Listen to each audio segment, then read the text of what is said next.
Overloading is the biggest reason why transformer fail. तो ये आप ध्यान रखिए कि आपका कनेक्शन कितने किलोवाट का है और आप उस पर कितना लोड चला रहे हैं, आपके इलेक्ट्रिसिटी बिल पे कितना लोड लिख के आ रहा है। तो ये सब चीजें आप ध्यान में रखेंगे तो आपके ट्रांसफार्मर की लाइफ बढ़ती रहेगी, क्योंकि हर एक इलेक्ट्रिकल इक्विपमेंट को 20% का मार्जिन चाहिए होता है अगर आप उसको लॉन्ग रन में चलाना चाहते हैं।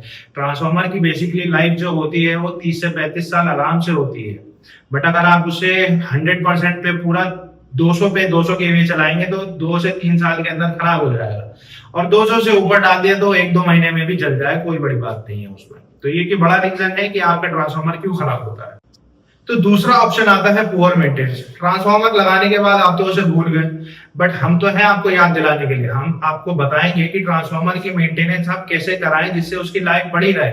सबसे पहला तो उसका आप ऑयल लेवल चेक कराएं, उसकी बुशिंग देखें कि आप उसकी बुशिंग साफ है या नहीं है, शॉर्ट सर्किट होने का कोई रीजन तो नहीं हो रहा है, या उसकी अर्थिंग वगैरह सही आ रही है या नहीं आ रही है, हीट कर रहा है या नहीं कर रहा है। एक बार आप लोकल इलेक्ट्रिशियन को या इलेक्ट्रिसिटी बोर्ड वाले कहीं से या ट्रांसफार्मर कंपनी से किसी को बुला के आप ट्रांसफार्मर की 2 से 3 साल के अंदर एक बार तो मेंटेनेंस उसको चेक करवाएं, उसको दिखाएं कि मेरा ट्रांसफार्मर ठीक कर रहा है या नहीं कर रहा है।